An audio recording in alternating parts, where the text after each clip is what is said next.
আলাইকুম। অনেকদিন পরে আবার আসলাম আজকে। অ্যানেস্থেটিক ড্রাগ যেটা আমি আগের যে ২ সপ্তাহ আগে পড়িয়েছিলাম, শুরু করেছিলাম। ইন্ডিভিজুয়াল ড্রাগগুলো পড়াইনি।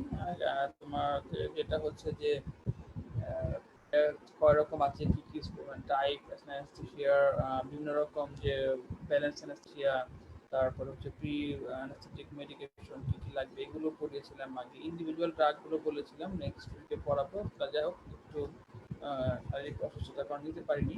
আজকে ইনশাআল্লাহ অ্যানেস্থেটিক ড্রাগস গুলো পড়াবো। অ্যানেস্থেটিক ড্রাগস আমি ক্লাসিফিকেশনটা ওদিন আমি একটু বলেছিলাম, আজকে আবার একটু রিক্যাপ করি।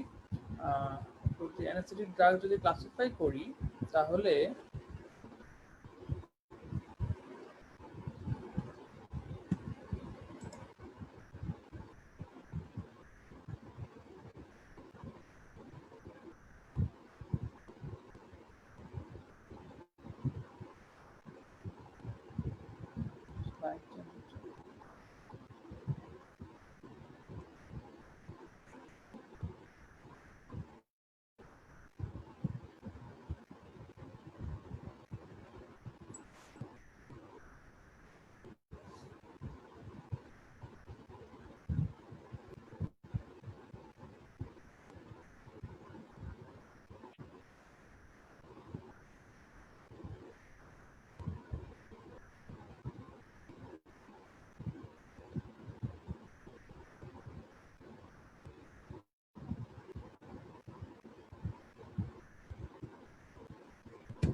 আচ্ছা, অ্যানেস্থেটিক ড্রাগস যদি আমরা আসি, যে প্রথমে আমরা একটু রিক্যাপ করি যে ক্লাসিফিকেশন অফ ড্রাগস। আমরা অ্যানেস্থেটিক ড্রাগসগুলো কিভাবে ক্লাসিফাই করছিলাম, হ্যাঁ?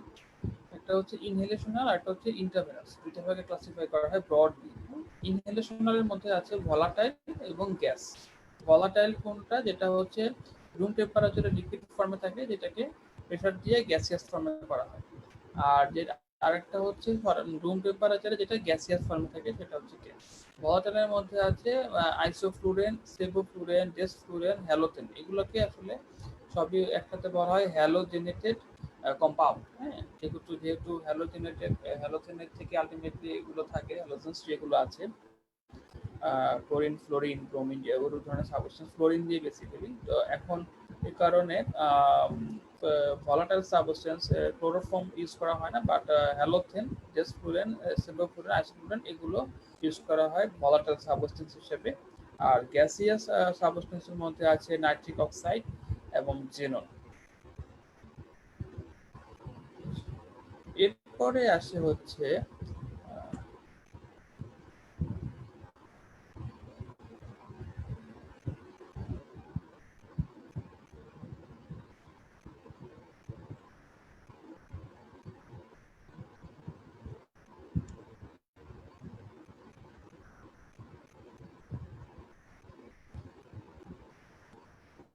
এরপরে আসা হচ্ছে ইন্ট্রাভেনাসের মধ্যে আছে বেনজোডায়াজিপিনস, যেটা হচ্ছে ডায়াজিপাম বা মিডাজোলাম।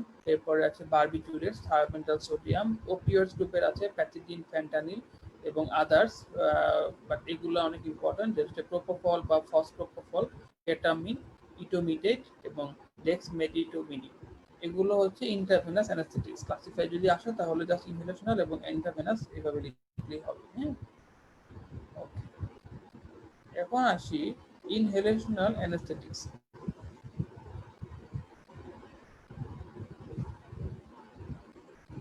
আচ্ছা, ইনহেলেশনাল অ্যানেস্থেটিক্স গুলো কি? Is the gases or vapour that diffuse rapidly across the pulmonary alveoli and tissue barriers. The inhalational anesthetics have therapeutic index ranging from 2 to 4. That means যেসব মানে গ্যাস ইনহেলেশনাল অ্যানেস্থেটিক্স গুলো একটা গ্যাসের ব্যাপার, যেটা তোমার খুব র্যাপিডলি পালমোনারি অ্যালভিওলাইকে ক্রস করে ব্লাডে আসে এবং সেখান থেকে টিস্যুতে চলে যায়। হ্যাঁ, গ্যাসেস গুলো। আর ইনহেলেশনাল অ্যানেস্থেটিক্স গুলো একটা বেশি ইম্পর্টেন্ট পয়েন্ট, যেটা হচ্ছে এগুলো therapeutic index 2 to 4, that means খুবই ন্যারো, হ্যাঁ, খুবই লো থেরাপিউটিক ইন্ডেক্স যেহেতু লো, এই ড্রাগগুলো খুবই পটেনশিয়ালি মোটামুটি ডেঞ্জারাস। হ্যাঁ, একটু বেশি বা একটু কম হলেও দেখা যায় কিছু সাইড এফেক্ট চলে আসে, অথবা থেরাপিউটিক যদি কম হয় তাহলে থেরাপিউটিক ফেরোর হতে পারে। আর যেহেতু ইন্ডেক্সটা খুবই লো, ফলে পটেনশিয়ালি মোটামুটি ডেঞ্জারাস ধরা হয় ইনহেলেশনাল অ্যানেস্থেটিক্স। হ্যাঁ, আচ্ছা, each inhalational anaesthetics has a unique side effects profile. এখন ইনহেলেশনাল অ্যানেস্থেটিক্স অনেকগুলো আছে, আইসোফ্লুরেন, সেফ্লুরেন, টেস্টফ্লুরেন, এরকম অনেক রকম ফ্লুরেন আছে, এবং প্রত্যেকটাতে দেখা যায় কিছু না কিছু সাইড ইফেক্ট ইন্ডিভিজুয়ালি শুধু ওইটার ক্ষেত্রে হবে, এরকম না জেনারেলাইজ করা যাবে না। সব হ্যালোজেনের কম্পাউন্ড তা করা যাবে না, কোনোটার ক্ষেত্রে কোনোটা বেশি করে। এই জন্য ইন্ডিভিজুয়ালাইজেশনটা খুব ইম্পর্টেন্ট, যে আমি লিভার ডিজিজ থাকলে আমি কোন ইনহেলেশনাল অ্যানেস্থেটিক্স ইউজ করব, বা কিডনি ডিজিজ থাকলে আমি কোনটা ইউজ করব, অথবা পালমোনারি যদি কোনো প্রবলেম থাকে তাহলে আমি কোনটা ইউজ করব, এগুলো ইন্ডিভিজুয়ালাইজ করতে হয়। এখন এগুলো পুরোপুরি অ্যানেস্থেটিক্স যারা আছে তাদের হাইলি স্কিল এবং তাদের স্কিলনেসের ব্যাপার। এখানে আসলে আমাদের ফার্মাকোলজিতে তোমাদেরকে আমরা এত স্পেসিফিক জিজ্ঞেস করা হয় না। হ্যাঁ, শুধু ধারণা থাকলেই হয় যে ইনহেলেশন অ্যানেস্থেটিক্স এর মধ্যে একটা আছে ভলাটাইলস, যেটা হচ্ছে হ্যালোজেনেটেড কম্পাউন্ড, আর একটা হচ্ছে গ্যাসিয়াস, যেটা হচ্ছে নাইট্রিক অক্সাইড জেনোস। হ্যাঁ, এইভাবে ভাগ করে হ্যালোজেনেটেড কম্পাউন্ড গুলোর ওভারঅল একটা ইমপ্রেশন বা মনে রাখতে পারলেই আমরা খুশি। আচ্ছা, এখন আসো এই ইনহেলেশনাল অ্যানেস্থেটিক্স যেগুলো, অ্যানেস্থেসিয়া ড্রাগস যেটা, সেটার মানে অ্যানেস্থেসিয়া যে করে সেই ডেপথটা ডিপেন্ড করে দুটার উপরে। একটা হচ্ছে পটেন্সি, এবং পটেন্সিটা ইনহেলেশনাল অ্যানেস্থেটিক ড্রাগসের ক্ষেত্রে পটেন্সি দেখা হয় ম্যাগ ভ্যালু। ঠিক আছে, মিনিমাম অ্যালভিওলার কনসেন্ট্রেশন, যেটা আমি একটু পরে আবার একটা সাইড ইন্ডিভিজুয়াল সাইডে দেখাবো। পটেন্সিটা ডিটারমাইন্ড বাই ম্যাগ ভ্যালু। আর একটা হচ্ছে partial pressure in the brain. এই পার্শিয়াল প্রেশারটা কিন্তু যে কোনো একটা গ্যাসিয়াস সাবস্টেন্সেরই, তোমরা জানো এটা সায়েন্স থেকে আসছে, যে পার্শিয়াল প্রেশার কিন্তু যে কোনো গ্যাস বলো, ইন্ডিভিজুয়াল অথবা মিক্সচার বলো, এখানে প্রতিটা গ্যাসের একটা ইন্ডিভিজুয়াল পার্শিয়াল প্রেশার থাকে, তাই না? এটা আমরা সায়েন্সে পড়ে এসেছি।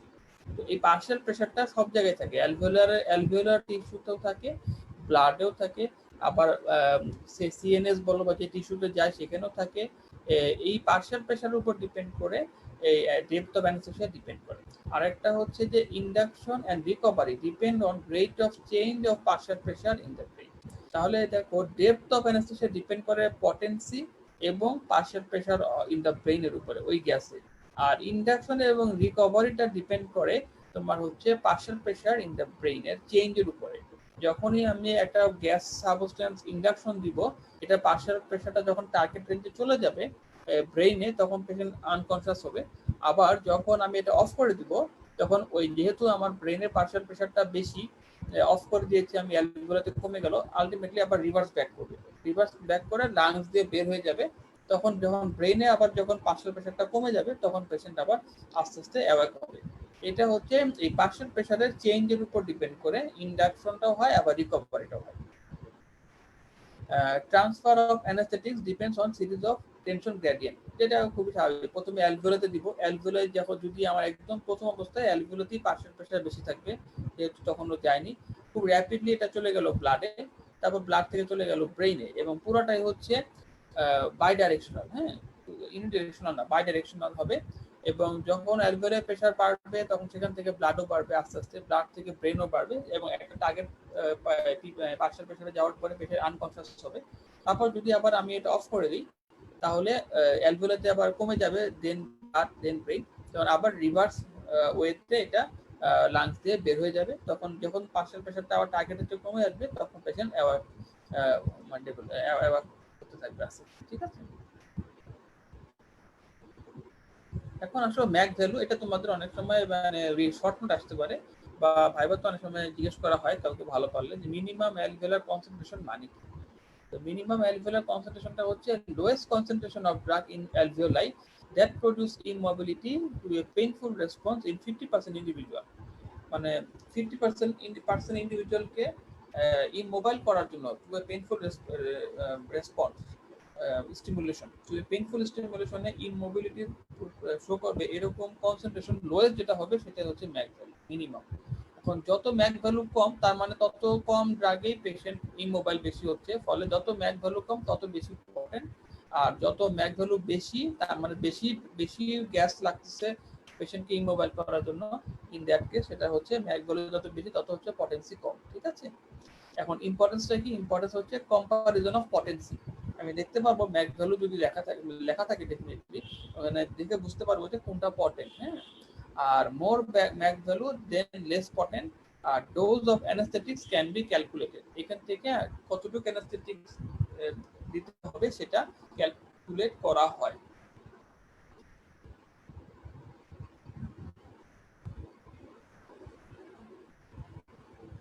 এখন আসলে আমরা দেখি যে এই পার্শিয়াল প্রেসার অফ অ্যানাস্থেটিক্স যেটা ব্রেইনে, সেটা কি কি ফ্যাক্টরের মাধ্যমে এফেক্ট হয়।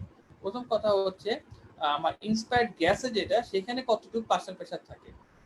ডেফিনেটলি আমাদের পার্শিয়াল প্রেসার যখন একটা ড্রাগের ঠিক করা হয় সেটাকে, যে ওই ড্রাগের যে ম্যাক ভ্যালু তার মানে যেই পার্শিয়াল প্রেসারে এই মিনিমাম অ্যালভিওলার কনসেন্ট্রেশনের রেঞ্জ ডেভেলপ করতে পারে ও অতটুকুই এটা তোমার ঠিক করে দেওয়া হয়, ওটা বা তার বেশি, ঠিক আছে। সুতরাং ইন্সপায়ার্ড গ্যাসের যদি পার্শিয়াল প্রেসারটা বেশি মানে অ্যানেস্থেটিক ড্রাগে যদি বেশি থাকে তাহলে পেশেন্টের অ্যানেস্থেসিয়াও বেশি হবে, এটাই স্বাভাবিক, তাই না। আরো ডিপ অ্যানেস্থেসিয়া হবে।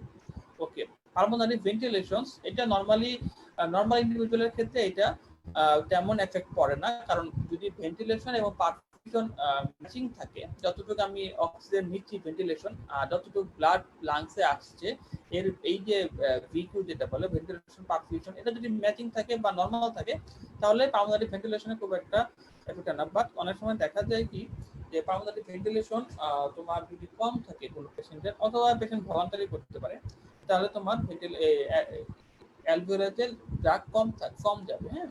তখন পেশেন্টের অ্যানেস্থেসিয়া তোমার হতে সময় লাগে। এখন আমরা অনেক সময় অপারেশন যখন অ্যানেস্থেসিয়া দেয় তখন কিন্তু অ্যানেস্থেটিক্সকে মানে অ্যানেস্থেসিয়া যারা দেয় তারা তারা কিন্তু রোগীদেরকে বলে জোরে জোরে শ্বাস নেন, দুটার সময় বলে। ইনজেকশনের সময়ও পেশেন্টকে বলে ভলান্টারি ব্রিদিং তাড়াতাড়ি নেওয়ার জন্য। আবার এই রিকভারি যখন হওয়া শুরু করে তখনও একটা সময় গিয়ে বলে। তো এই যে রিপিটেড ভলান্টারি একটু ফাস্ট ব্রিদিং করতে বলে কেন, যত ভেন্টিলেশন বাড়বে তত হচ্ছে ড্রাগটা বেশি বেশি অ্যালভিওলাতে যাবে এবং পেশেন্ট আর তাড়াতাড়ি তোমার ইন্ডাকশনটা শুরু হয়ে যাবে, ঠিক আছে। আর অ্যালভিওলার এক্সচেঞ্জ যেটা, সেটা হচ্ছে আমি যেটা বলছিলাম যে তোমার অ্যালভিওলার এক্সচেঞ্জ যেটা হয় যে এয়ার থেকে ব্লাডে আসে, সেটা তোমার নর্মাল পেশেন্টের ক্ষেত্রে অতটা সমস্যা না, কিন্তু ভেন্টিলেশন পারফিউশন যদি কারো মিসম্যাচ থাকে, যদি কারো লাংসে কোনো তোমার ধরো সিওপিডি আছে বা এমফাইসিমা যেখানে কোনো এক্সচেঞ্জ হয় না, অথবা লাংসে কোনো একটা লাংস তাকে হয়তো অপারেশন করে ফেলে দিতে হয়েছে এরকম নিউমারেক্টমি করা, তাদের ক্ষেত্রে এই অ্যালভিওলার এক্সচেঞ্জও হ্যাম্পার এফেক্ট করতে পারে, হ্যাঁ। তাহলে পালমোনারি ভেন্টিলেশন তত বেশি ভেন্টিলেশন তত বেশি ড্রাগ যাবে, তত বেশি ডিপ অ্যানেস্থেসিয়া হবে। অ্যালভিওলার এক্সচেঞ্জ যদি কোনো মিসম্যাচ হয় তাহলে এটাও এফেক্ট করতে পারে। আরেকটা হচ্ছে যেটা মোস্ট ইম্পর্টেন্ট, সেটা হচ্ছে solubility of anaesthetic drug in blood. এটা হচ্ছে মোস্ট ইম্পর্টেন্ট। বাকি সবগুলো মোটামুটি ম্যানেজ করে যায়, কিন্তু এই ড্রাগটা এটা ইন্ডিভিজুয়াল, একটা ড্রাগের একটা ক্রাইটেরিয়া, কোন ড্রাগ কোনটা ব্লাডে বেশি সলিবল হবে, ঠিক আছে। এখন এই সলিবিলিটি যেটা, সেটার উপরে তোমার অ্যালভিওলাই যেটা সলিবিলিটি যত বেশি হবে তত তত বেশি তোমার সময় লাগবে হচ্ছে কনসেন্ট্রেশন দিতে হবে পার্শিয়াল প্রেসার অফ যে গ্যাসটা সেটা মানে রেজ করার জন্য। সুতরাং সলিবিলিটি যেহেতু কম হয়, যেমন নাইট্রিক অক্সাইড, এগুলো তোমার সলিবিলিটি কম, বা সিবোফ্লুরেন, এই ড্রাগগুলো সলিবিলিটি কম, ফলে এগুলো খুব র্যাপিডলি টার্গেট পার্শিয়াল প্রেশারটা ব্রেইনে অ্যাচিভ করে যায়। কিন্তু যদি সলিবল বেশি হয় তাহলে পার্শিয়াল প্রেশারটা রেজ করতে আরো বেশি সময় লাগে এবং কনসেন্ট্রেশনও মানে বেশি দিতে পারে। ঠিক আছে, সুতরাং এটা একটা মোস্ট ইম্পর্টেন্ট ফ্যাক্টর। এবং এই সলিবিলিটি ডিপেন্ড করে ব্লাড গ্যাস পার্টিশন কোএফিসিয়েন্ট দিয়ে। এই পার্টিশন কোএফিসিয়েন্ট আসলে সবকিছুরই হতে পারে। পার্টিশন কোএফিসিয়েন্ট ব্লাড গ্যাসের হতে পারে, বা যেমন যেটা হচ্ছে যে ব্লাডে কতটুকু আছে এবং অ্যালভিওলাতে আমি কতটুকু দিচ্ছি এটার উপর ডিপেন্ড করে। আবার তোমার হচ্ছে ব্লাড ব্রেইন পার্টিশন কোএফিসিয়েন্ট হতে পারে, যে ব্লাডে কতটুকু আছে ব্রেইনে কতটুকু আছে, এগুলো সবকিছু পার্টিশন কোএফিসিয়েন্ট দিয়ে ড্রাগের সলিবিলিটি ডিটারমাইন হয়। হ্যাঁ, এতটুকু জানলেই হবে, খুব বেশি জটিল করার কিছু নেই। আর solubility of anaesthetics in tissue, definitely tissue, যেটা বিশেষ করে যেখানে তোমার অ্যানাস্থেটিক ড্রাগসগুলো যে জায়গায় কাজ করবে, একটা হচ্ছে তোমার ধরো থ্যালামাস বা সিএনএস এর অথবা স্পাইনাল কর্ডে অ্যানালজেসিয়ার জন্য লাগে, বা থ্যালামাসের যে অ্যানাস্থেটিক ড্রাগস যে মানে যে জায়গাটা তোমার আমাদের অ্যাওয়াক ফ্লুইডের জন্য দায়ী, সেখানে সিএনএস এ সেখানে কতটুকু সলিবল হয় সেটার উপর ডিপেন্ড করে। আর অবভিয়াসলি সেন্ট্রাল ব্লাড ফ্লো, যত বেশি ব্লাড ফ্লো হবে তত বেশি ব্রেইনে যাবে, এটা স্বাভাবিক। আচ্ছা, এখন আসি হ্যালোজেনেটেড কম্পাউন্ডস যেগুলো আছে সেগুলো। তার আগে আমি একটু বলে নিই বেসিক্যালি অ্যানাস্থেটিক্স যে গ্যাসিয়াস সাবস্টেন্স যেগুলো আছে সেগুলো কিভাবে কাজ করে। হ্যাঁ, এই অ্যানাস্থেটিক আমি অবশ্য আগের ক্লাসেই বলেছিলাম, এই অ্যানাস্থেটিক্স যে গ্যাসিয়াস সাবস্টেন্স বা যে কোনো অ্যানাস্থেটিক্স ড্রাগস গুলো কিভাবে কাজ করে, এগুলো বেসিক্যালি আমাদের কি করে, যেটা হচ্ছে তোমার যেখানে আমাদের মাল্টিপল সেন্টারে এগুলো ইনহিবিশন করে, ইনহিবিশন করে মানে যে কোনো এক্সাইটেটরি স্টিমুলেশনগুলোকে ইনহিবিশন করে দেয়। বেসিক্যালি তোমার থ্যালামাসে যেটা হয় মেটাবলিজম কমে যায়, এবং থ্যালামাসের মেটাবলিজম কমে গেলে আনকনসিয়াস হয়, মানে ওই আমাদের যে অ্যাওয়াক সেন্টারটা সেখানে রেটিকুলার অ্যাক্টিভেটিং সেন্টারও সেখানে কিছুটা ইনভলভ থাকতে পারে। আবার অ্যানালজেসিয়ার জন্য যে পাথওয়ে স্পাইনাল কর্ড থেকে শুরু করে পুরো সবগুলো পাথওয়েতে ইনহিবিট করে, এটা হলো মূল তোমার হচ্ছে মূল ব্যাখ্যা। এটা যে কোনো অ্যানাস্থেটিক ড্রাগের ক্ষেত্রে মানে এই ইনহেলেশন আর বলো এই প্রোটোকল এগুলো মোটামুটি একইভাবে কাজ করে। এখন আসি আমরা হ্যালোজেনেটেড কম্পাউন্ড যেগুলো বললাম, হ্যালোজেন, আইসোফ্লুরেন, সেভোফ্লুরেন, এগুলোর যে কিছু অ্যাডভান্টেজ ডিসঅ্যাডভান্টেজ। হ্যাঁ, এগুলো আসলে ইন্ডিভিজুয়াল ড্রাগ পড়াটা এই গ্র্যাজুয়েট লেভেলে আমরা খুব বেশি আমাদের দরকারও নেই এবং আমরা চাইও না, আমাদের জাস্ট কমন ধারণা থাকলেই হয়। ইন্ডিভিজুয়াল ড্রাগ ভ্যারিয়েশন থাকবে, এগুলো যারা অ্যানেস্থেটিস্ট তারা মোটামুটি জানবে, তারা কোন রোগীকে কোনটা দিতে হবে তারা জানলেই হলো। আচ্ছা, এখন আসি আমরা অ্যাডভান্টেজ কি হ্যালোজেনেটেড কম্পাউন্ড যেগুলো আছে। হ্যালোথেন ধরো, হ্যালোথেন হচ্ছে প্রোটোটাইপটা যদি আমরা ধরি, তাহলে এটা হচ্ছে হাইলি পটেন্ট অ্যানেস্থেটিক্স। হাইলি পটেন্ট আমরা ম্যাক ধরে দেখেছিলাম মাত্র 0.75, তার মানে এটা খুবই পটেন্ট অ্যানেস্থেটিক্স, অল্প ড্রাগে এটা পেশেন্টকে ইনোভেট করে ফেলতে পারে। আচ্ছা,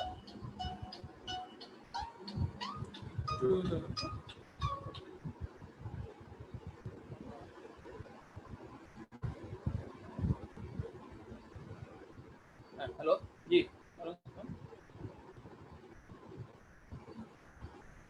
হ্যাঁ, ওকে ওকে ওকে, ঠিক আছে, জি, ওকে,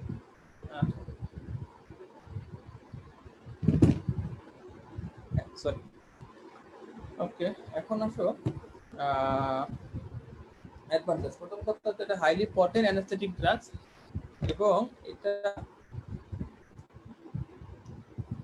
আচ্ছা এটা ইন্ডাকশন এবং মেইনটেনেন্স ইন দ্য চিলড্রেনের ক্ষেত্রে এটা দিয়ে ইন্ডাকশনও করা যায় এবং মেইনটেনেন্সও করা যায়, বাট অ্যাডাল্টের ক্ষেত্রে এটা সাধারণত মেইনটেনেন্সের জন্য ইউজ করা হয়, ইন্ডাকশন করা হয় না, কারণ এটা ইন্ডাকশন হতে একটু সময় লাগে, র্যাপিড না, একটু সময় লাগে, ইন্ডাকশনের জন্য অন্য ড্রাগ ইউজ করা হয়। আর এছাড়া এই যে এই ড্রাগগুলো দিয়ে ইন্ডাকশন করতে গেলে একটা সমস্যা হচ্ছে, এগুলো ওই ফ্যারিংস এবং ল্যারিংসের মাসলগুলো একটু স্প্যাজম করতে পারে। ঠিক আছে, এই জন্য নর্মালি এই শুধুমাত্র হ্যালোজেনেট কম্পাউন্ড দিয়ে ইন্ডাকশন করা হয় না, মেইনটেইন করা অ্যাডাল্টে, তবে চিলড্রেনের ক্ষেত্রে ইন্ডাকশনও করা যায়। আর রিকভারিটা কুইক, মোটামুটি রিকভারি।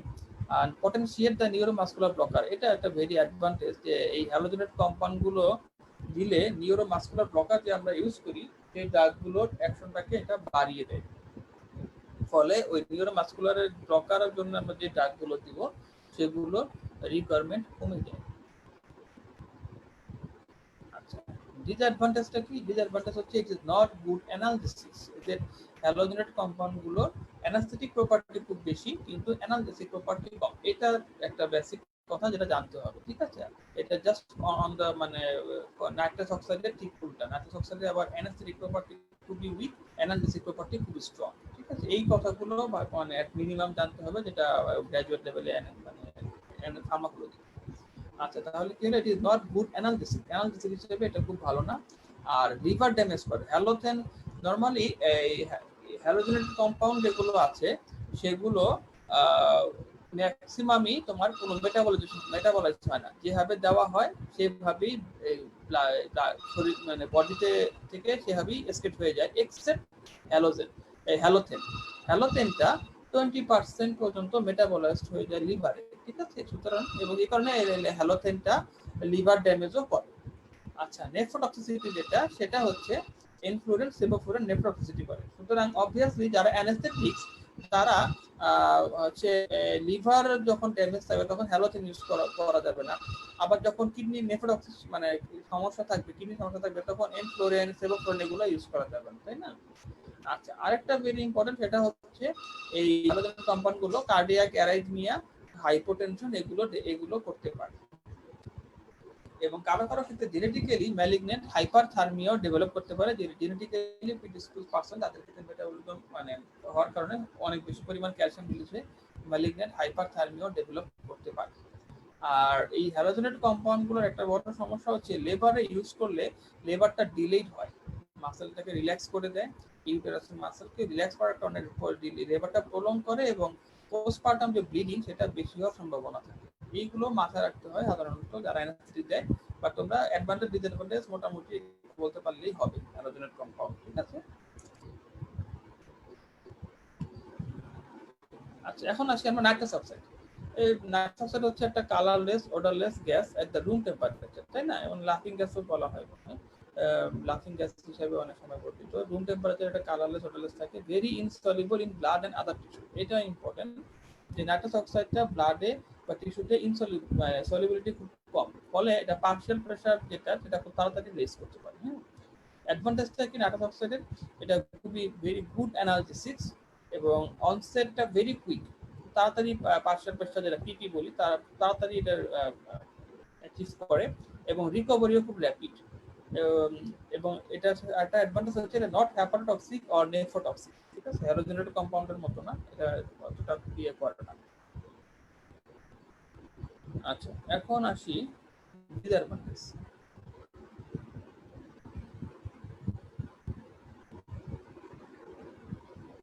ডিসঅ্যাডভান্টেজ হচ্ছে ইট ইজ ভেরি এক্সপেন্সিভ। সেজন্য একটা স্পেশাল সেটআপ লাগে এবং নাইট্রাস অক্সাইড খুব এক্সপেন্সিভও। আর লো পটেন্সি অ্যানেস্থেটিক্স, যেটা আমরা দেখেছিলাম নাইট্রাস অক্সাইডের ম্যাক ভ্যালু মোর দেন 100%, তার মানে এটা পটেন্সি খুবই কম। আর মাসেল রিল্যাক্সেন্ট খুবই পোর মাসেল রিল্যাক্সেন্ট, এটা মাসেল রিল্যাক্সেন্টের কোনো হেল্পও করে না। Depress ventilatory response to hypoxia, এই কষ্টটা খুব ইম্পর্টেন্ট যে নাইট্রাস অক্সাইড ইউজ করলে অবশ্যই স্যাচুরেশন দেখতে হবে এবং হাইপোক্সিয়াতে কিন্তু ভেন্টিলেটরি রেসপন্সটা কমিয়ে দেয় এবং অক্সিজেন নাইট্রাস অক্সাইড যে একটা কম্বিনেশন আকারে দেওয়া হয়, এটা অ্যানেস্থেটিক্সের ক্ষেত্রে খুব বেশি ক্রিটিক্যাল যে অক্সিজেন লেভেলটা যেন ঠিক থাকে, ঠিক আছে? এই জন্য এটা অক্সিজেনের সাথে নাইট্রাস অক্সাইডের পার্সেন্টেজ যেটা সেটা একটু অনেক সময় কম বেশি করতে হয়। আচ্ছা, ক্যান প্রডিউস ডিফিউশনাল হাইপোক্সিয়া। ডিফিউশনাল হাইপোক্সিয়া জিনিসটা কি? এটা হচ্ছে যেহেতু নাইট্রাস অক্সাইড খুব র্যাপিডলি ব্লাড থেকে মানে খুব ব্লাডে সলিবিলিটি খুবই কম, ফলে যখন নাইট্রাস অক্সাইডের অ্যানেস্থেসিয়া দেওয়া শেষ হয় অপারেশনের পরে, যখন অ্যানেস্থেসিয়াটা বন্ধ করে দেওয়া হয় তখন যেটা হয় নাইট্রাস অক্সাইড পুরো ব্লাড থেকে খুব র্যাপিডলি অ্যালভিওলেতে জমা হয়। এখন অ্যালভিওলটা যখন র্যাপিডলি হঠাৎ করে নাইট্রাস অক্সাইড দিয়ে ভরে যাবে, তখন অক্সিজেন তোমার কম আসবে। এই কারণে এটাকে বলা হয় ডিফিউশন হাইপোক্সিয়া। যেহেতু সলিবিলিটি কম ব্লাডে, খুব র্যাপিডলি ব্লাড থেকে তোমার হচ্ছে অ্যালভিওলাইতে চলে আসে। মানে একবারে যখন অনেকগুলো পুরো অ্যালভিওলাইতে যখন নাইট্রাস অক্সাইডে ভরে যায় তখন অক্সিজেনের পরিমাণ কমে যায়। এই কারণে এটাকে বলা হয় ডিফিউশনাল হাইপোক্সিয়া। এটা যখন অ্যানেস্থেসিয়া মানে নাইট্রাস অক্সাইডের সাপ্লাই বন্ধ করে দেওয়া হয় তখন এই জিনিসটাই ঘটে।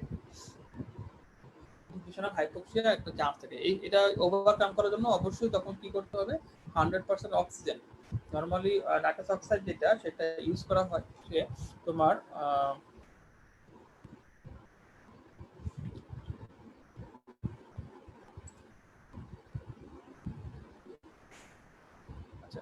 নর্মালি নাইট্রাস অক্সাইড যখন ইউজ করা হয় তখন বিভিন্ন পার্সেন্টেজ ইউজ করা হয়, ঠিক আছে।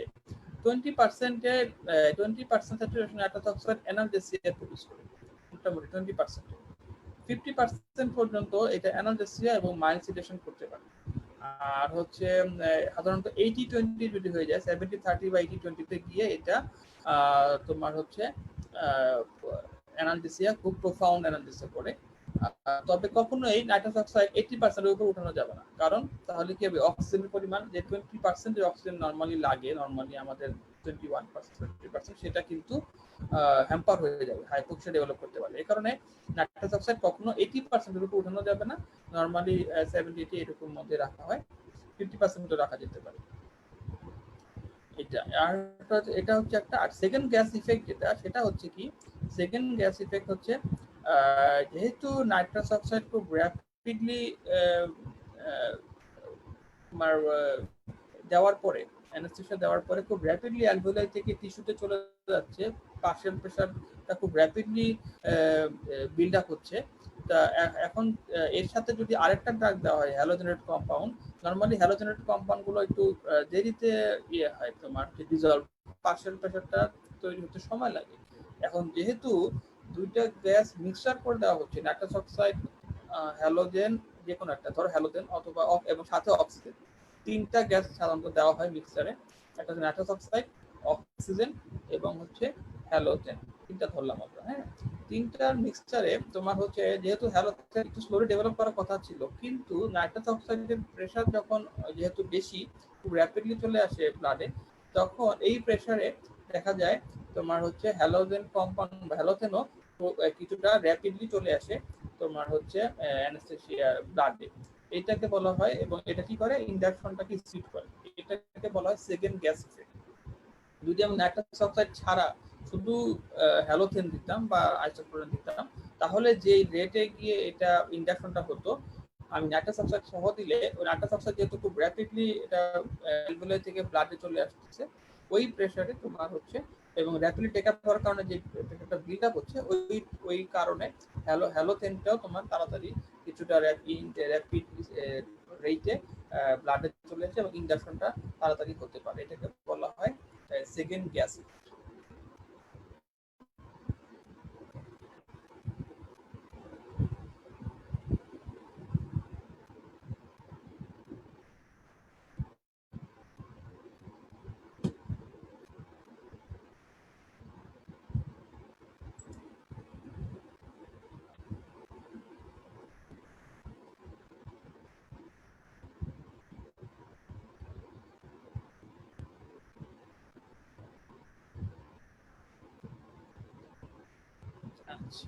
তাহলে ইনহেলেশনের মধ্যে আমরা এই দুইটাই আপাতত, আমরা সাধারণত ইনহেলেশন দুইটাই করি, একটা হচ্ছে নাইট্রাস অক্সাইড আর একটা হচ্ছে হ্যালোজেনেট কম্পাউন্ডস গুলো। কোনটার কি অ্যাডভান্টেজ সেটা মানে একটু পড়ানো হলো। আর নর্মালি কিন্তু আমরা ভাইবা জিজ্ঞেস করি যে ইনহেলেশনে আমরা কি কি ইউজ করি। ইনহেলেশনে আমরা কিন্তু বেসিক্যালি তিনটা জিনিস ইউজ করি। একটা হচ্ছে যে কোনো একটা হ্যালোজেনেটেড কম্পাউন্ড, একটা নাইট্রাস অক্সাইড, আর একটা হচ্ছে অক্সিজেন। এটি অক্সিজেনটা অনেক সময় তোমাদের মাথায় থাকে না, যেহেতু তোমরা প্র্যাকটিক্যাল অতটা দিতে, কিন্তু তিনটা জিনিস দিতে হয়, হ্যাঁ। অক্সিজেনটা দিতে হয়, তিনটা গ্যাসের মিক্সচার ইউজুয়ালি ইউজ করা হয়। আচ্ছা, এখন আসলে আমরা ইন্টারভেনাসে আমরা বেনজোডাইজিপিনস ইউজ করা হয়, যেটা কিনা আমি বেনজোডাইজিপিনে পড়িয়েছি, বা এটা এই সাবজেক্টে না, তো পড়া মানে এই অ্যানেস্থেসিয়ার ক্ষেত্রে এটা আসলে ইম্পর্টেন্ট না। বারবিটুরেটসের মধ্যে থায়োপেন্টাল সোডিয়ামটা তোমাদের হচ্ছে ইন্ডাকশনের জন্য ইউজ করা হয়, এবং এটা অ্যানেস্থেসিয়ার মধ্যে ভালো করে পড়তে হবে, সোডিয়াম। আচ্ছা, থায়োপেন্টাল সোডিয়ামের প্রপার্টিজ যদি আমি কিছুটা আসি, এটা হচ্ছে কি, এটা হচ্ছে আলট্রা শর্ট অ্যাক্টিং, তাই না, ভেরি র্যাপিডলি অ্যাক্টিং এবং খুবই শর্ট অ্যাক্টিং। এবং ultra short acting barbiturates, it is highly lipid soluble drug, এবং দিতে হবে প্যারেন্টারালি ইন্ট্রাভেনাস। দিতে গেলে পেইন হতে পারে, বিকজ লিপিড সলিউবল ড্রাগগুলো কিছুটা পেইন করে, and produce unconsciousness within minute এবং rapid recovery, redistribution to fatty tissue. Plasma half life 3 minutes and 12 hours. এখানে কিন্তু একটু আছে পার্থক্য। এখানে কেন হয়, আমরা অনেক সময় থায়োপেন্টাল সোডিয়াম নিয়ে ভাইবে ভালো একটু জিজ্ঞেস করি যে কনসেপশন কেমন। থায়োপেন্টাল সোডিয়ামের লিপিড সলিবিলিটি এত বেশি যে আমি যখন ব্লাডে দিব, সেটা ব্লাড থেকে ব্রেনে গিয়ে, ব্রেনেও হাইলি লিপিড সলিবল, ফলে ব্রেনে গিয়ে আনকনসিয়াস করে যখন বের হয়ে আসবে, বের হয়ে আসার পরে সেকেন্ড পারফিউশনে ও যখনই ফ্যাটি টিস্যুতে যাবে, বিশেষ করে অ্যাডিপোস টিস্যু, মাসেলস, ওখানে গেলে যেখানে ফ্যাট পাবে সেখানে চলে যাবে। ফলে it is a way of termination of action of hypental sodium. ও কিন্তু বডি থেকে বের হয়ে যাচ্ছে না, ও যেটা হচ্ছে যে রিডিস্ট্রিবিউশন হচ্ছে, ব্রেনে কাজ করে সেখান থেকে অ্যাডিপোস টিস্যুতে আবার চলে যাচ্ছে। ফলে এই যে রিডিস্ট্রিবিউশন, এইটার মাধ্যমে এটার অ্যাকশনটা টার্মিনেট করে যাচ্ছে। ঠিক আছে, এটা হচ্ছে হাইপেন্টাল সোডিয়ামের mode of elimination of drug action. এ কারণে প্লাজমা হাফ লাইফ 3 মিনিট বলা হয়, কারণ যেহেতু ফ্যাটি টিস্যু চলে যায়, সে কারণে হাফ লাইফ 3 মিনিট, কিন্তু বডি থেকে বেরোতে মোটামুটি 12 আওয়ার্সের মতো সময় লাগতে পারে। আচ্ছা, এখন আসো থায়োপেন্টাল সোডিয়ামের ফার্মাকোলজিক্যাল ইফেক্ট।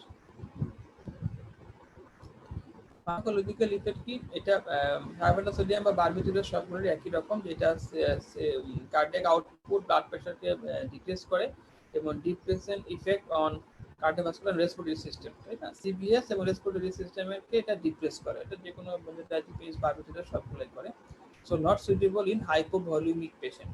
এখন যে পেশেন্টের যদি কোনো কারণে ব্লাড প্রেশার কম থাকে অথবা ভলিউম কম থাকে, হাইপোভলিউম, বিশেষ করে ধরো কোনো অ্যাক্সিডেন্ট হয়েছে, অ্যাক্সিডেন্টের কারণে তার ব্লিডিং হচ্ছে, তার হাইপারটেনশন, এই ক্ষেত্রে বারবিটুরেটস দিয়ে ইনজেকশন করতে গেলে আরো খারাপ হয়ে যেতে পারে। ঠিক আছে, এই একটা জিনিস।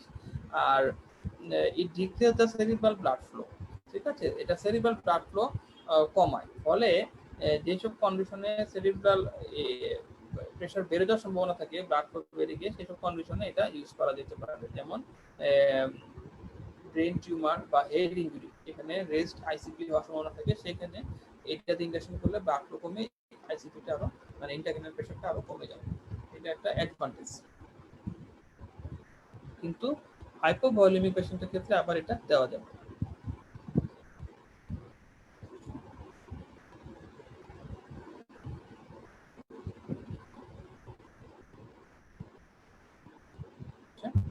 এখন আসি আমরা ইন্ডিকেশন।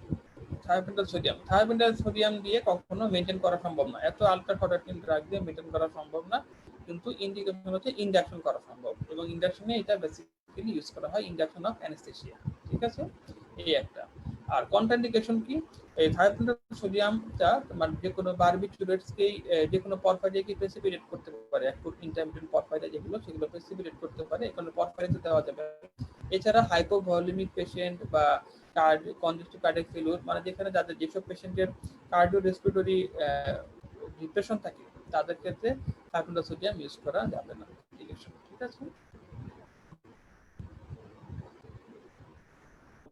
এখন আসি প্রোপোফল। প্রোপোফলটা বর্তমান সময়ে সবচেয়ে পপুলার ইন্টারভেনাস অ্যানেস্থেটিক ড্রাগস, খুবই পপুলার প্রোপোফল। ঠিক আছে, কেন পপুলার? এটা অনেকগুলো অ্যাডভান্টেজ কি? প্রথম কথা হচ্ছে এটা র্যাপিড অনসেট অফ অ্যাকশন, 40 সেকেন্ডসের মধ্যে কাজ করে, এই কারণে এটাতে ইনজেকশন করা যায়। ঠিক আছে, এবং আবার এটা বন্ধ করে দিলে খুব র্যাপিড রিকভারিও হয়ে যায়। আচ্ছা, রিকভারি হয় কারণ কি? প্রোপোফল কি হবে, এটা তোমার হচ্ছে তাড়াতাড়ি টার্মিনেট করে, এটা খুবই মেটাবলাইজড হয়ে যায় লিভার দিয়ে, পরে কিডনিতে বের হয়ে যায়, কিন্তু লিভারে খুবই মেটাবলাইজড হয়, খুব বেশি পরিমাণ মেটাবলাইজড হয়, কারণ এটা রিঅ্যাকশনও কম। আবার এটা র্যাপিড রিকভারি, যখনই বন্ধ করে দিব আবার এই রিকভারিও খুব বেশি হবে। আর it is rapidly metabolised by liver, so can be used as infusion for maintenance of anaesthesia. এবং যেহেতু আমি ইন্ডাকশন করতে পারতেছি, র্যাপিড ইন্ডাকশন 40 সেকেন্ডসের মধ্যে, আবার আমি যদি ইনফিউশন ড্রিপে দিই, ধরো একটা অনেকগুলো একটা অ্যামাউন্ট ফিক্স করে ইনফিউশন কন্টিনিউয়াসলি ইনফিউশন দিচ্ছি, তার যতক্ষণ পর্যন্ত ইনফিউশন দিব ততক্ষণ পর্যন্তই পেশেন্ট আনকনসিয়াস থাকবে। এটা হচ্ছে তোমার মেনটেনেন্স করা হয় ইনফিউশন। ঠিক আছে, আবার দুটো করা যায়, আবার 5 মিনিটস পর পর বোলাস দিয়েও করা যায়, দুইটাভাবে করা যায়। ইনফিউশন কন্টিনিউয়াস ইনফিউশন দিয়েও করা যায়, আবার 5 মিনিটস পর পর বোলাস দিয়েও করা যায়। আচ্ছা, টোটাল ইন্ট্রাভেনাস অ্যানেস্থেসিয়া পসিবল।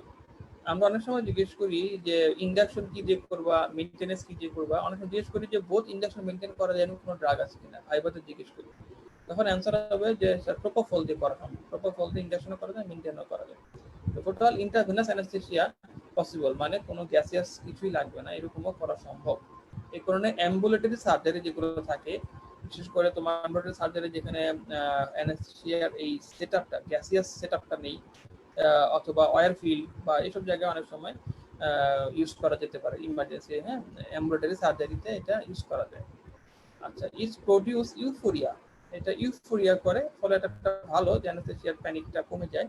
আরেকটা হচ্ছে কি, no post anaesthetic nausea and vomiting, মানে নো তো না, এটার আসলে অ্যান্টি ইমেটিক প্রপার্টি আছে বরং, মানে প্রোপোফলটা অ্যান্টি ইমেটিক প্রপার্টি, মানে ইমেসিসের হলেও এটাকে আবার প্রিভেন্ট করতে পারে, এরকম প্রপার্টি। ফলে basically no post anaesthetic nausea vomiting হলে আমার হ্যাপি, এই জন্য এটা অ্যাডভান্টেজ। ঠিক আছে, কোনো ইমেসিস নসিয়া ভমিটিং করেও না, বরং অ্যান্টিমেটিক প্রপার্টি আছে। আচ্ছা, প্রোপোফলের ডিসঅ্যাডভান্টেজটা কি? প্রোপোফলের ডিসঅ্যাডভান্টেজেস হচ্ছে এটা প্রলং ইনফিউশন যদি আমি দেই, অনেকক্ষণ ধরে ইনফিউশন হয়, তাহলে কিউমুলেটিভ ইফেক্ট হয়, কিউমুলেটিভ ইফেক্ট হয়ে এটা ডিলেড অ্যারোজাল হয়। এর কারণটা কি? কারণটা হচ্ছে প্রোপোফলটা হচ্ছে বেসিক্যালি একটা ওয়াইল্ড সাবস্টেন্স, রুম টেম্পারেচারে এটা একটা ওয়াইল্ড সাবস্টেন্স, যেটা কোনো ওয়াটার সলিবিলিটি নেই। এটা কোথায় তাহলে সলিবল করতে হবে? এটা লিপিড সলিবল সাবস্টেন্সে এটাকে, মানে লিপিড সাবস্টেন্সে এটাকে সলিবল করতে হবে, করে তারপরে দিতে হয়। এখন যেহেতু এটা অয়েলি সাবস্টেন্স, যেটা ওয়াটার, মানে কোনো ওয়াটার ভেহিকেল না, পুরোটা লিকুইড ভেহিকেল, লিকুইড সাবস্টেন্সে এটা মিক্স আপ করতে হয়। এই কারণে যদি আমি অনেকক্ষণ ধরে ইনফিউশন দিই এই লিপিড সাবস্টেন্সটা, তাহলে দুইটা ইফেক্ট হয়। একটা হচ্ছে ফ্যাটি টিস্যুতে অনেক বেশি পরিমাণ ডিপোজিশন হয়ে থাকে, আমাদের যে অ্যাডিপোজ টিস্যু থাকে সেখানে ডিপোজিশন হয়ে যায়, ফলে সেখান থেকে আমি যদি অনেকক্ষণ ধরে দেওয়ার পর যদি আমি অফ করি, তারপরে ফ্যাটি টিস্যু থেকে আস্তে আস্তে আবার যেহেতু ব্লাডে আসবে, তখন একটা কিউমুলেটিভ ইফেক্ট হতে পারে। দুই নম্বর হচ্ছে কি, যেহেতু অনেক লিপিড সাবস্টেন্স দেওয়া হচ্ছে প্রোপোফল, এই কারণে সিরাম লিপিড লেভেলটা অনেক র্যাপিডলি এলিভেটেড হয়ে যেতে পারে, বিকজ এটা হচ্ছে একটা লিপিড অয়েলি সাবস্টেন্স, এবং এটার ভেহিকেল যেটা মিডিয়া সেটাও লিপিড।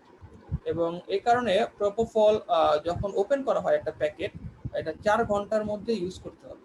নেভার এটা 4 ঘন্টার পরে কোনো প্রোপোফল ওই পুরাতন রয়ে গেছে অ্যানেস্থেসিয়াতে, আবার এখন আমি আগের দিন খোলা হচ্ছিল, এখন আবার দিয়ে দিলাম, ইট ইজ নট অ্যাকসেপ্টেড। ঠিক আছে, মিনিমাম তোমার 4 ঘন্টা পর্যন্ত ম্যাক্সিমাম তুমি ইউজ করতে পারবা যদি অ্যানেস্থেসিয়া দেওয়ার পরে। কিন্তু প্রোপোফল খুলে ফেললে এরপর আস্তে আস্তে এটা যেভাবে তৈরি করা হয়, ফরমালিন থাকে, তারপর কিছুটা এগুলো দিয়ে তৈরি করা হয়, এটা ডিগ্রেড হয়ে যায়। কারণে কখনোই প্রোটোকল 4 ঘন্টার বেশি খোলা রাখা যায় না একদম। হ্যাঁ, আচ্ছা, এখন আসো আরো কি কি সাইড ইফেক্ট করে, দুইটা বললাম লিপিড নিয়ে, আরেকটা হচ্ছে যে এই prolong high dose can cause severe অ্যাসিডোসিসও করতে পারে। আচ্ছা, depression of central ventilatory drive এবং ট্রানজিয়েন্ট অ্যাপনিয়া করে। এটা ট্রানজিয়েন্ট অ্যাপনিয়াও করতে পারে, এবং সেন্ট্রাল ভেন্টিলেটরি ড্রাইভ যেটা, সেটাকে ডিপ্রেস করতে পারে। এবং আরেকটা হচ্ছে যেটা, সেটা হচ্ছে মার্ক হাইপোটেনশন, প্রচুর মানে ভালো হাইপোটেনশন করতে পারে, এবং প্রোপোফলের কারণে অনেক পেশেন্ট খুব বেশি পরিমাণ দিলে মারাও যেতে পারে। ঠিক আছে, প্রোপোফলের কারণে মার্ক হাইপোটেনশন করে। আচ্ছা, এখন আসো আরেকটা যেটা, যে কোনো লিপিড সাবস্টেন্স ইনজেক্টেবল দিতে গেলে একটা পেইন হয়, painful due to lipid formulation. কারণ হাইলি লিপিড সাবস্টেন্স যদি আমি সরাসরি ব্লাডে দিই, তাহলে ওটা তোমার পেইনফুল একটা কন্ডিশন, সহজে যেহেতু মিক্স আপ হয় না ব্লাডে, ভালো একটা পেইন হয়। আচ্ছা, এগুলো হচ্ছে প্রোপোফলের ডিসঅ্যাডভান্টেজ। প্রোপোফলটা পরীক্ষার জন্য খুব ইম্পর্টেন্ট। হ্যাঁ, সুতরাং অ্যাডভান্টেজ এবং ডিসঅ্যাডভান্টেজটা মোটামুটি এতটুকু করলেই চলবে।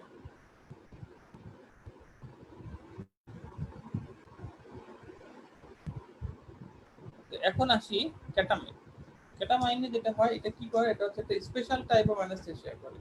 আমি তোমাদেরকে অ্যানেস্থেসিয়া ক্লাসিফিকেশনে বলেছিলাম, জেনারেল অ্যানেস্থেসিয়া, লোকাল অ্যানেস্থেসিয়া, কিছু স্পেশাল ছিল। স্পেশালের মধ্যে একটা ছিল রিসোসিয়েটিভ অ্যানেস্থেসিয়া, একটা ছিল কনশাস সিডেশন, আর একটা ছিল নিউরোলেপটিক অ্যানালজেসিস। ঠিক আছে, তো রিসোসিয়েটিভ অ্যানেস্থেসিয়াটা আমি এখানে একটু পড়িয়ে দিচ্ছি, পরবর্তীতে পড়াতে হবে না। আর নিউরোলেপটিক অ্যানালজেসিয়া আর কনশাস সিডেশন এটা আমি পরে আবার পড়াবো। ঠিক আছে, আজকে আমি শুধু ড্রাগগুলো পড়াবো। আর নেক্সট ক্লাসে ইনশাল্লাহ আমি লোকাল অ্যানাস্থেটিক্স, নিউরোলেপটিক অ্যানাস্থেসিয়া, কন্ট্রাসেডেশন এগুলো নিয়ে আলোচনা করবো, শেষ করে দেবো নেক্সট ক্লাস।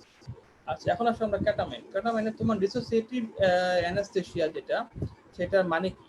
এটা আসলে পুরোপুরি আমরা যে ধরনের সার্জিক্যাল অ্যানাস্থেসিয়া যেটা দেখি বা যেটা ডেফিনেশন আকারে বাই ডেফিনেশন যেটাকে বলা হয় সার্জিক্যাল অ্যানাস্থেসিয়া, সেটা করে না ক্যাটামাইন। কি করে? ডিসোসিয়েটিভ অ্যানাস্থেসিয়া এটা হচ্ছে একটা ক্যাটালেপটিক স্টেট, ক্যাটালেপসি বলা হয় এটাকে। ক্যাটালেপসি তোমরা হয়তো অনেক সময় পড়বা আস্তে আস্তে, ক্যাটালেপসি স্টেট। ক্যাটালেপসি মানে হচ্ছে কি, পেশেন্ট একটা হিপনোটিক অবস্থা থাকবে, হিপনোসিস হয়ে থাকবে, প্রোফাউন্ড অ্যানালজেসিয়াও থাকবে, এবং আনরেসপন্সিভনেস টু কমান্ডস, কমান্ডে তোমার হচ্ছে আনরেসপন্সিভ থাকবে, এবং অ্যামনেসিয়াও হবে, বাট আই ওপেন থাকবে। পেশেন্ট মনে হবে যে জেগে আছে, কিন্তু ধাক্কা দিলেও কোনো রেসপন্স নেই, ডাকলেও কোনো সাড়া নেই, কিন্তু এবং ইনভলান্টারি লিম মুভমেন্ট করতে পারে। এবং পেশেন্ট সবচেয়ে ইম্পর্টেন্ট যেটা, সেটা হচ্ছে স্পন্টেনিয়াস ব্রিদিং তার প্রিজার্ভ থাকে। নর্মালি অন্য সেগুলোতে কিন্তু তার ব্রিদিং এর প্রিজার্ভ থাকে না, তাকে আর্টিফিশিয়াল ভেন্টিলেশন দিয়ে রাখতে হয়। কিন্তু ইয়ার ক্ষেত্রে, ক্যাটামাইনের ক্ষেত্রে তোমার হচ্ছে স্পন্টেনিয়াস ব্রিদিংটা প্রিজার্ভ থাকে, ইনভলান্টারি কিছু লিম মুভমেন্ট করে, আর আই ওপেন থাকে, দেখে মনে হয় জেগে আছে, কিন্তু তার সে আসলে এই পরিবেশে নাই, যে পরিবেশে তার সাথে কোনো কমিউনিকেশন হচ্ছে না। এটাকে বলা হয় ক্যাটালেপটিক স্টেট। এই ক্যাটালেপটিক স্টেটটা অনেক কারণ হতে পারে, আফটার সিজারের পর অনেক সময় হয়, তোমার হচ্ছে কনভার্সন করে, অনেক সময় তোমার সাইকোটিক কন্ডিশনে, সাইকিয়াট্রিক কন্ডিশনে অনেক সময় ক্যাটালেপসি হতে পারে। তো এটা একটা স্টেট বলা হয় যে পেশেন্ট মনে হয় বেঁচে আছে না মরে আছে, নাকি আবার কমিউনিকেশন হাফ পানোরে, এরকম একটা স্টেট আছে, এটাকে বলা ক্যাটালেপটিক স্টেট। এই জিনিসটা তৈরি করতে পারে ক্যাটামাইন, এর জন্য এটাকে বলা ডিসোসিয়েটিভ অ্যানাস্থেসিয়া। ঠিক আছে? আচ্ছা, এটা কি করে? এটা হচ্ছে কার্ডিওভাস্কুলার স্টিমুলেশন করে, কার্ডিওভাস্কুলার স্টিমুলেশন করে, ফলে এটা কি করে? ব্লাড প্রেশার বাড়িয়ে দেয়। Raised blood pressure can be used in hypotension, বিশেষ করে বার্ন বা রোড ট্রাফিক অ্যাক্সিডেন্ট, যেখানে ব্লিডিং হচ্ছে পেশেন্টের, কিন্তু ইমার্জেন্সি অপারেশন করতে হবে, হয়তো কোনো একটা ফ্র্যাকচার ঠিক করতে হবে, অথবা কোনো একটা কিছু মানে তোমার কি বলে ইনজুরি হয়েছে, সেটাকে রিপেয়ার করতে হবে, কিন্তু পেশেন্টের হাইপোটেনশন হচ্ছে ডিউ টু ব্লিডিং। এই ক্ষেত্রে ক্যাটামাইন ইউজ করলে বেনিফিশিয়াল হচ্ছে যে এটা ব্লাড প্রেশারটাকে বাড়িয়ে দেয়। ঠিক আছে? এই একটা। আরেকটা হচ্ছে কি, এটা যে পটেন্ট ব্রঙ্কো ডাইলেটর, ফলে অ্যাজমাটিক পেশেন্টকেও এটা ইউজ করা যায়। অ্যাজমাটিক পেশেন্টের ক্ষেত্রে অনেকটাকে ইউজ করা যায় না, কিন্তু ক্যাটামাইন ইউজ করা যায়, কারণ পটেন্ট ব্রঙ্কো ডাইলেটর। এই যে ব্লাড প্রেশার বাড়াচ্ছে, ব্রঙ্কো ডাইলেটর ইফেক্ট হচ্ছে, এটা কেন হচ্ছে? এটা হচ্ছে ক্যাটামাইনের ইনডাইরেক্টলি এটা সিম্প্যাথোমাইমেটিক কাজ করে। সিম্প্যাথোমাইমেটিক ইনডাইরেক্টলি কিভাবে? ইনডাইরেক্টলি সিম্প্যাথোমাইমেটিক, বা মানে বলতে সহজ ভাষা বললে সিম্প্যাথেটিক লাইক অ্যাকশন করে, সিম্প্যাথেটিক সিস্টেমের মতো। এটা ক্যাটাকোলামাইন্স যে আছে, অ্যাপিনেফ্রিন, নরএপিনেফ্রিন, এটা রিঅ্যাপটেককে ইনহিবিট করে বিভিন্ন জায়গায়, বিভিন্ন সেন্টার, বিভিন্ন পয়েন্টে। এটা অ্যাপিনেফ্রিন, নরএপিনেফ্রিন, ক্যাটাকোলামাইন রিঅ্যাপটেককে ইনহিবিট করে, ফলে অ্যাপিনেফ্রিন, নরএপিনেফ্রিন বা ক্যাটাকোলামাইন্সের অ্যাক্টিভিটি বেড়ে যায়, ফলে ব্লাড প্রেশারও বাড়ে। আবার অ্যাড্রিনালিন যেটা বিটা 2 রিসেপ্টরের মাধ্যমে যেটা করে যে ব্রঙ্কোডাইলেশন। ঠিক আছে? Indirectly sympathomimetic effect. আচ্ছা, আরেকটা জিনিস সেটা হচ্ছে ইট কজেস রেট্রোগ্রেড অ্যামনেসিয়া, মানে অ্যানেসথেসিয়া দেওয়ার পরে দেওয়ার আগের যে ঘটনাগুলো, সেগুলো কিছুটা তার মানে অ্যামনেসিয়া হয়ে যায়, মেমোরি থাকে না। এবং এটা চিলড্রেনদের ক্ষেত্রে ভেরি ইউজফুল। চিলড্রেনের ক্ষেত্রে অনেক সময় সার্কামসিশন করা হয় বা বিভিন্ন রকম প্রসিডিউরের ক্ষেত্রে তোমার হচ্ছে এটা খুব কারণ ওই সময় একটা খুবই হাত পা ছোড়াছুড়ি করে, বাচ্চারা ভয়ে যেতে চায় না, চিল্লি করতে থাকে। এর মধ্যে ক্যাটাবিনগুলো যেটা হয় যে ওই শুরুর আগের মোমেন্টটা ঠিক অ্যামনেসিয়া হয়ে যায়, তো ফলে ওটা খেয়ালই থাকে। এটা একটা অ্যাডভান্টেজ। আর ইউজিং ওয়ারফিল্ড বিকজ অফ একই কারণ, যেহেতু ব্লাড প্রেশার বাড়াতে পারে, হাইপোটেনশন পেশেন্ট ইউজ করা যায়, কিন্তু ওয়ারফিল্ডও এটা ইউজ করা হয়।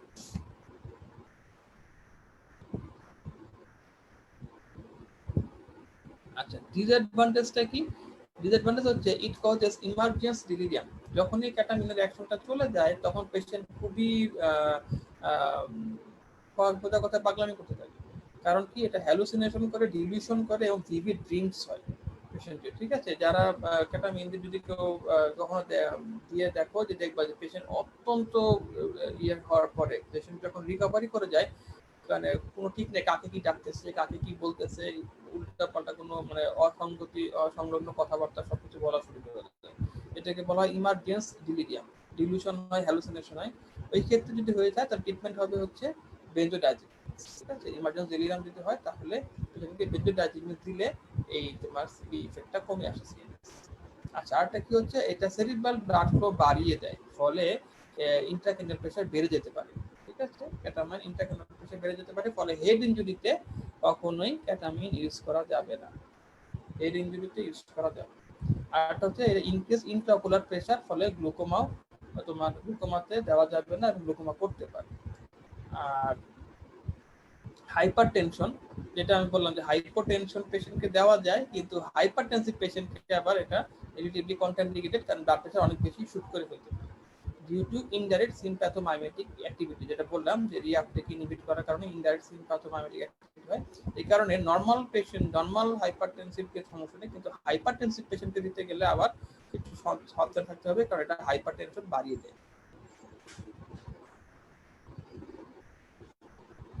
আচ্ছা, এটা যদি আজকে আমি পড়ালাম তোমাদের এই ড্রাগস গুলো। অ্যানেস্থেসিয়ার মধ্যে ড্রাগসের মানে ড্রাগসের চেয়ে আমরা বেশি গুরুত্ব দিই হচ্ছে balance anaesthesia, pre anaesthetic medication, induction maintenance, তারপর স্টেজগুলো, স্টেজ 1 2 3 4, এগুলো একটু বেশি আলাপ। আর এই ড্রাগ, ইন্ডিভিজুয়াল ড্রাগ নিয়ে আমরা খুব বেশি তোমাদেরকে আমরা এক্সপেক্ট করি না যে তোমরা সব ইন্ডিভিজুয়াল ড্রাগ জেনে যাবা।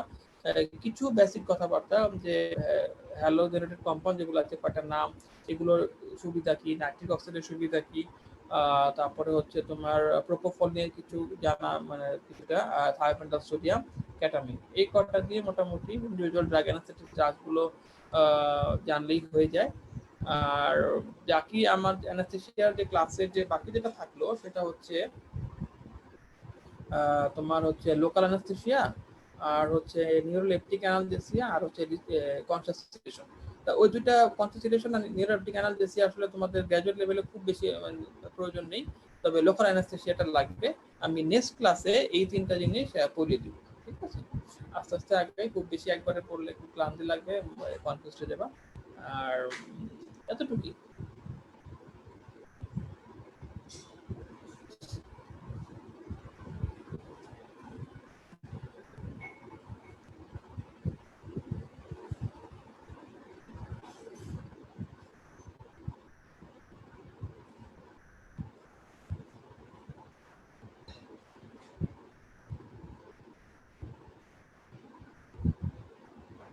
কারো কোনো এই ড্রাগস নিয়ে কোনো কোশ্চেন আছে? আচ্ছা, প্যাথেজিন ফ্যান্টানিলও একটা আছে, প্যাথেজিন ফ্যান্টানিল যেটা, সেটা ওই যে নিউরোলেপটিক অ্যানালজেসিয়া, তো ওইখানে ইউজ করা হয়। ওইখানে আমি বলে দিব, মানে প্যাথেজিন ফ্যান্টানিল এগুলো ওপিওইডসই বেসিক্যালি ওপিওইডসের মধ্যেই, টপিকটার মধ্যে ইনক্লুডেড। এখানে শুধুমাত্র স্পেশাল কন্ডিশনে ইউজ করা হয়।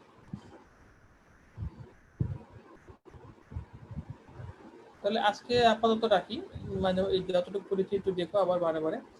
আর হচ্ছে ইনশাল্লাহ নেক্সট আবার বুধবার বিকাল 4টার সময় আমি এই বাকি টপিকগুলো বলবো। ঠিক আছে, থ্যাংক ইউ।